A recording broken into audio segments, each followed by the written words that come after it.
Olá, meu amigo, minha amiga, sejam bem-vindos a mais um Portal do José. Fechando mais uma semana com esse nosso primeiro encontro de sexta-feira, trazendo informações muito importantes aqui do Brasil e aqui do lado também, coisas muito sérias que estão acontecendo, e compartilhando com vocês algumas situações e algumas curiosidades que dizem respeito a você que está me assistindo nesse momento. Bom, antes de entrarmos aqui nos temas, quero convidar você que está chegando agora e não nos conhecia, para que você, em primeiro lugar, se inscreva aqui conosco e conheça também os nossos outros vídeos. Se você gostar, compartilhe, recomende e não se esqueça, dê o seu joinha, o seu comentário e, se puder, se inscreva também no nosso clube de membros. Você aqui é muito bem-vindo e muito bem-vinda.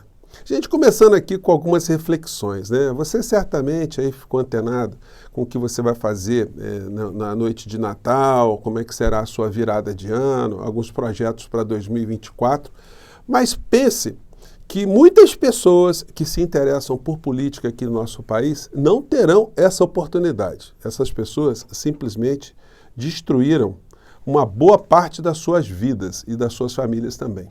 Me refiro, né, àqueles que se auto-intitulavam, né, como patriotas. Isso aqui é uma cena daquela primeira leva de pessoas que foram remetidas à Papuda e à Colmeia. Muitas dessas pessoas não vão poder fazer nenhum tipo de plano. Muitas pessoas vão passar esses dias todos sem ar-condicionado, sem a sua família, sem guloseimas, sem risos, e tendo abraços apenas de outros detentos ali. Vocês imaginem o astral. Eles fizeram por onde, né? Fizeram por merecer, porque eles acreditaram em estelionatários, em vigaristas, em criminosos, em covardes, com a figura do inelegível, que fugiu do nosso país, né? Sem saber exatamente o que poderia acontecer. E fugiu levando produtos subtraídos, bens subtraídos da fazenda pública, que acarretarão para ele mais alguns anos de cadeia assim que as filas começarem a andar de uma forma mais consistente, com a caneta ali do senhor Paulo Gonet e também com as condenações que virão no Supremo Tribunal Federal. Então, quando você olha para isso aqui, você fala, olha, realmente, as nossas vidas estão muito melhores. Com detalhe, tá, gente? Se a figura do inelegível, com tudo que ele fez, com toda a máquina que foi utilizada para vencer as eleições, ele tivesse sido vitorioso, nesse momento, essas pessoas não estariam passando por isso. Aliás, quem estaria em situação muito preocupante seria você, seria eu, seríamos todos nós. Porque a corrosão que aconteceria no Brasil, ela estava para acontecer na mesma direção das coisas que estão acontecendo agora na Argentina. E isso vai merecer aqui alguns comentários, porque as situações de lá têm um paralelo com as coisas que acontecem aqui, que poderiam acontecer de uma forma muito dramática. Bom, e como se comportará o presidente da República em relação a essas criaturas? Lula e Dino discutem indulto de Natal em reunião nessa sexta-feira. Já se sabe que os patriotas, aqueles que atentaram contra a nossa democracia, não vão sair da cadeia, vão ficar ali encalacrados. Bom, e aí a gente só pode desejar para essas pessoas que reflitam, né, e percebam o mal que acontece quando elas acreditam nesse tipo de vigarista que esteve à frente do nosso país, que está solto por aí ainda, né, por enquanto. Bom, entrando aqui em assuntos concretos que dizem respeito à economia, hoje estão em alguns jornais as seguintes informações, né, que foram decididas ontem na Câmara Federal. Tesoura seletiva, Comissão do Orçamento corta 6 bilhões do PAC e amplia emendas e dobra fundão eleitoral. E aí o Lindbergh Farias, ontem, fez um desabafo, né, que tem a ver com algo que o presidente da República precisa enfrentar. Disse Lindbergh Farias sobre essas manobras orçamentárias que chupam dinheiro do orçamento, nosso orçamento, que diga-se passagem, né? A maior parcela vai para pagar juros e girar a ciranda financeira. Disse Lindbergh Farias. Com um programa, ele falava do PAC. O que os senhores fizeram aqui essa semana foi tirar 17 bilhões do executivo, num orçamento já apertado, porque todo mundo sabe, é déficit zero. Tiraram 17 milhões do executivo da mão grande. O Lula veio ontem naquele ato da reforma tributária, junto com Lira e junto com Pacheco. Talvez ele não soubesse, mas estavam preparando uma emboscada, afiando os punhais. É isso que estão fazendo aqui, senhores. As palavras são essas. Tiraram 17 bi. Na verdade, os investimentos do governo vão ser inferiores às emendas parlamentares. E não adianta tentar uma saída de última hora, senhor relator, com todo respeito. Porque o senhor ontem anunciou o corte de 17 bi do PAC. Agora fizeram uma engenharia, 6 bi da Previdência, tudo bem, caiu a inflação.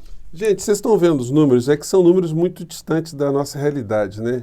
17 bilhões, 6 bilhões que o Lindbergh está falando. Agora ele vai especificar algumas questões aqui. Mas isso aqui dessa tabela 1 é uma loucura. Os senhores estão cortando de tudo que é institutos federais, de universidades. Estão cortando 40 milhões de farmácia popular. Estão cortando da educação 320 milhões. 44 milhões de auxílio gás.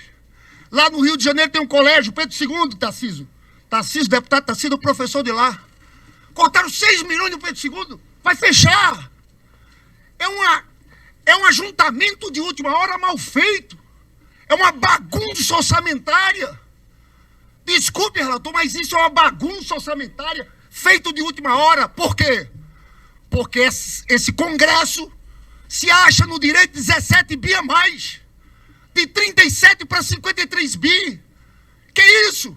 Reajuste zero dos servidores públicos e 17 bi a mais para os parlamentares assim. É uma afronta ao executivo.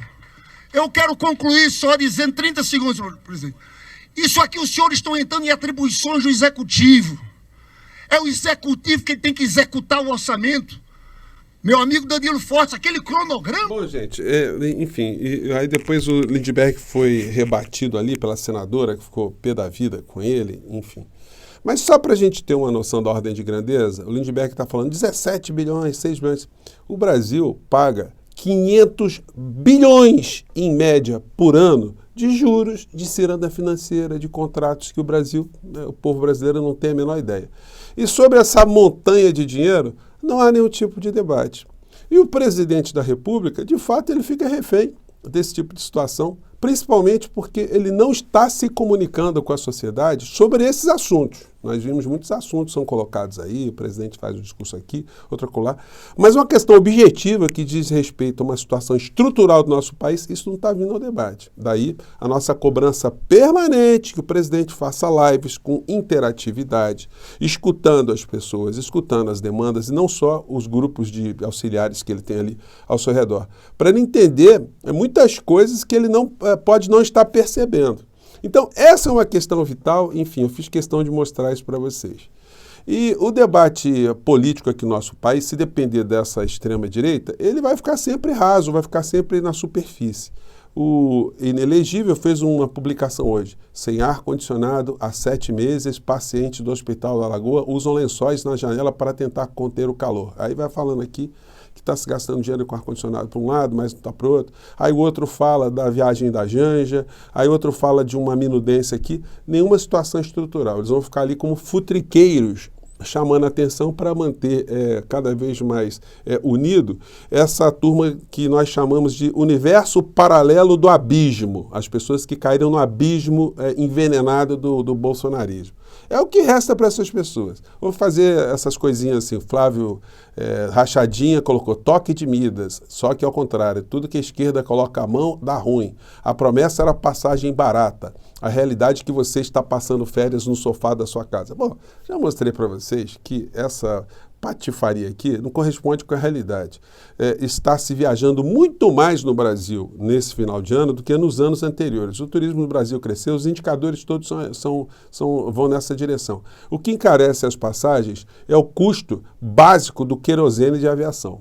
Quando tem reajuste, de fato, os reajustes das tarifas vêm por aí. E aí não tem como escapar disso. Agora, tem um negócio, né?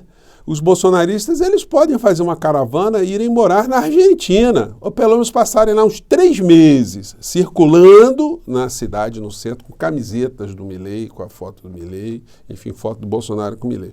Aí sim a gente vai dizer, essa gente é coerente, essa gente sabe o que faz. Porque o Milei virou uma espécie de Chuck o brinquedo assassino, né? O brinquedo portenho assassino. A Argentina tem protestos em várias cidades contra decretaço de Milei. Gente, só começou, tá? Eles fizeram um aparato repressivo como nunca se viu na Argentina nos tempos de democracia. Em 40 anos não se via o aparato repressivo que foi colocado. Policiais entrando dentro de ônibus, fotografando as pessoas, pegando documentos, jogando tintas em manifestantes, pessoas que estão ali para as pessoas ficarem marcadas. É um negócio assim absurdo.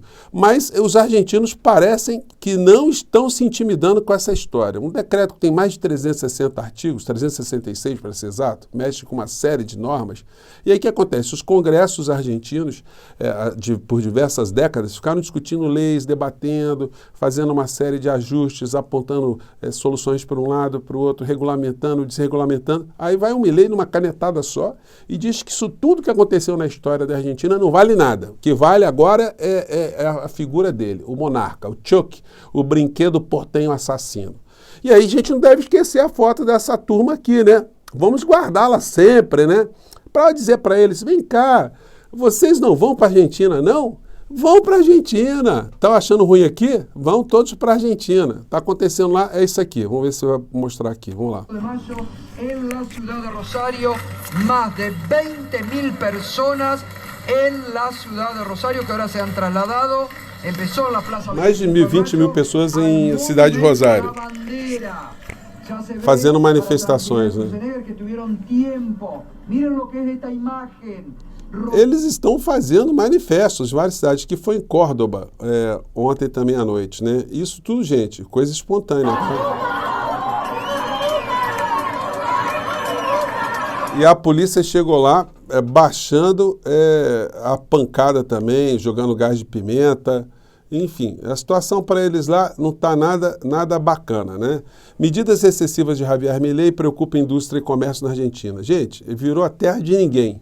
E aí ontem o Jornal Nacional, para fechar o nosso papo aqui, né, fez uma matéria que mostra a conexão da extrema-direita no Brasil, a extrema-direita na Argentina, o mercado e os veículos de comunicação. Depois de mostrar uma série de tragédias que estão se anunciando na Argentina, eles colocam quem para falar? O Maílson da Nóbrega, quase que dando razão integral ao Milei. A situação na Argentina, o problema deles lá é o Estado, né? Acompanhe aqui a matéria, que eu diria infame, né? Aquilo que a gente chama de ativismo político, ativismo econômico das organizações Globo. Acompanhe.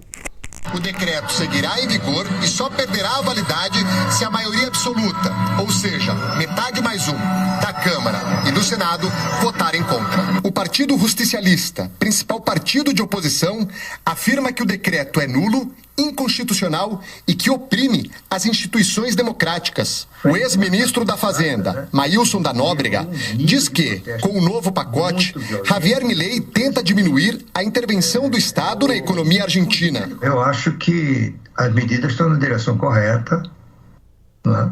A Argentina tem um nível de intervenção estatal muito acima do Brasil. Isso inibe o crescimento da economia, isso atrapalha o ambiente de negócios e tudo mais, né? Então, fazer tudo... Isso aqui que é o ativismo econômico, o ativismo político disfarçado. Colocam uma pessoa, não fazem um contraditório, né? E aí, então, o problema na Argentina é que o Estado lá é muito forte. Lá eles têm saúde pública, universidade pública, educação pública. Eles têm ali um subsídio para o trabalhador pagar menos na passagem. Eles têm ali uma aposentadoria mínima. Enfim, tem serviços de infraestrutura que são ou que foram organizados para o Estado. Então, isso tudo tem que acabar, tem que ser a selvageria. Então, o Milei, segundo o senhor Maílson da Nóbrega, está indo no caminho certo. Era isso que essa gente queria aplicar aqui no nosso país. O discurso do Paulo Guedes era o mesmo. Só não aconteceu uma hecatombe maior porque houve muita resistência, porque o presidente da República aqui era um acéfalo.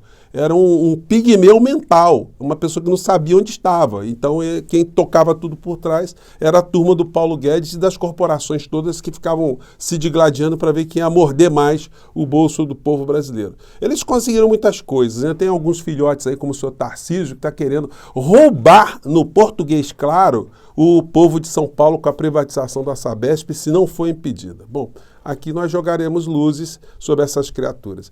E meu amigo, minha amiga, se você tiver com algum tipo de preocupação nesse final de ano, lembre-se dos patriotas que agora estão na Papuda e na Colmeia porque acreditaram nesses criminosos que ainda estão soltos aqui no nosso país, mas eles vão para a cadeia. Fico por aqui, gente. Um grande abraço. Até o nosso encontro mais tarde. Tchau.